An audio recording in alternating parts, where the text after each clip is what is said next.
बाइने की थाली।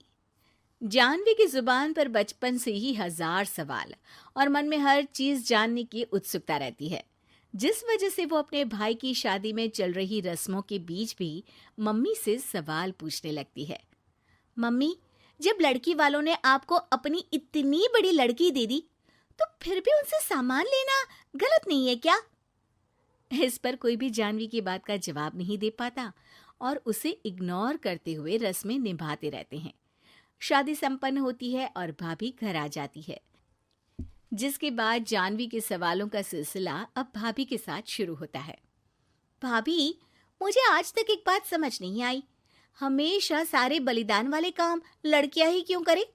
मतलब अपना घर, परिवार, दोस्त, पुरानी जिंदगी सब कुछ छोड़ लड़कियां ससुराल आए, फिर वहां सबका दिल जीतने की कसरत भी वही करे, और लड़कों का क्या? बस तैयार हुए, दूल्हे बने और दोबारा अपने घर आकर बैठ गए। दीदी, मैं ससुराल में हूँ, जवाब कंट्रोवर्शियल हो जाएगा, इसलिए आप अपने ये दुनिया हिलाने वाले सनसनीखेज सवाल अपने पति से करना, क्या पता वो जवाब दे पाए। भाभी की बात पर हंसते हुए जानवी वहां से चली जाती है। कुछ दिनों बाद उसकी शादी कबीर से हो जाती है।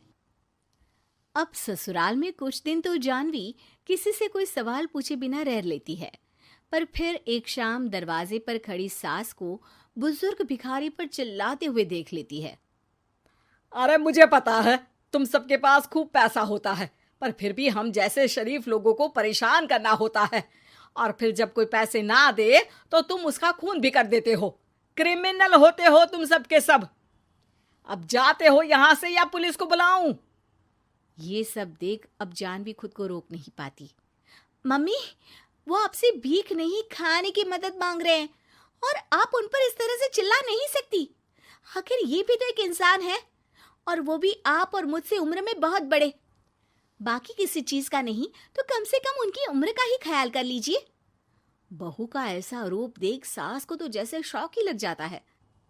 जानवी भिखारी को खाना देकर वहां से भेज देती है, लेकिन इसके बाद से ही सास का उसके प्रति रवैया बदल जाता है। मुझे तो लगा था बहुत शांत बहू लेकर आई हूं, पर ये तो पूरी ज्वालामुखी निकली। अरे इतने दिनों से ये रंग क्या एक भिखारी के सामने अपनी सास की इज्जत उतारने के लिए छुपा कर रखे थे? और कौन से रंग बदलना सिखाकर भेजा है तेरे माँ बाप ने तुझे? मम्मी जी, रंग का तो पता नहीं, लेकिन मेरे मम्मी पापा ने मुझे हर ढंग में गलत के खिलाफ खड़े होना जरूर सिखाकर भेजा है। बहू का जवाब सुन सास गुस्से में वहां से चली जाती है, जिस पर पीछे खड़ा सब कुछ सुन रहा कबीर जानवी के पास आता है। जानवी, मैं मानता हूं तुमने जो किया अच्छे के लिए किया, पर मम्मी से ऐसे नहीं बोलना चाहिए था। अब उन्हें मनाने की जिम्मेदारी तुम्हारी ही है। पर मैं कैसे? मुझे तो कुछ भी पता नहीं है। तो उसके लिए मैं हूं ना। कुछ दिनों में ही सकट का त्योहार आ रहा है, तुम बस बायने पर मम्मी को देने के लिए एक सुंदर साड़ी ले आना, तुम्हारा काम बन जाएगा। ये कहकर कबीर वहां से चला जाता है, लेकिन व्रत और त्योहारों से अनजान जानवी कंफ्यूजन में वहीं खड़ी रह जाती है, जिस पर वो भाभी को फोन लगाकर सारे व्रत और उनके महत्व समझती है। और उन्हें जानने के बाद वो बाइने की साड़ी तो खरीद लाती है, लेकिन इसी के साथ उसके मन में अब नए सवाल पैदा होने लगते हैं। इसी तरह सकट के व्रत का दिन भी आ जाता है। हे भगवान, एक तो सुबह से भूखी, ऊपर से ये सवालों के बुलबुले पेट में उठकर और तहलका मचा रहे हैं। अब क्या करूं, किससे पूछूं? जानवी अपने आप से ये सब बोल ही रही होती है कि सास और कबीर उसके सामने आ जाते हैं। बायने और पूजा की सब तैयारी कर ली? हाँ जी, वो तो कर ली, पर क्या पर? फिर कोई सवाल है? पूछ लो, कहीं पेट में उसे रखे रखे एसिडिटी ना हो जाए। ज्यादा कुछ नहीं, बस पूछना था कि जब ये व्रत बच्चों और दाम्पत्य जीवन की सुख शांति के लिए होता है, फिर इसमें व्रत सिर्फ हम लेडीज ही क्यों रखती हैं? हिस्सेदारी तो दोनों की होती है ना? जानवी की बात सुन इस बार तो सास भी सोचने पर मजबूर हो जाती हैं। ये तो मुझे नहीं पता, और ना हमने कभी किसी से पूछा। बस जो बड़े बुजुर्ग रिवाज बना गए वही चल रहे हैं। इसकी भी कोई वजह जरूर होगी। अच्छा, और ये बायने की वजह? अब बायने से तुम्हें क्या दिक्कत है? नहीं नहीं, दिक्कत कोई नहीं है। बस सोचती हूँ कि अगर व्रत बच्चों या पति के लिए होता है तो हमेशा हर चीज का गिफ्ट सिर्फ सास को ही क्यों मिलता है? अरे पति के नाम पर व्रत है तो उन्हें, और बच्चों के नाम पर जो व्रत है उनमें बच्चों को क्यों गिफ्ट नहीं दी जाती?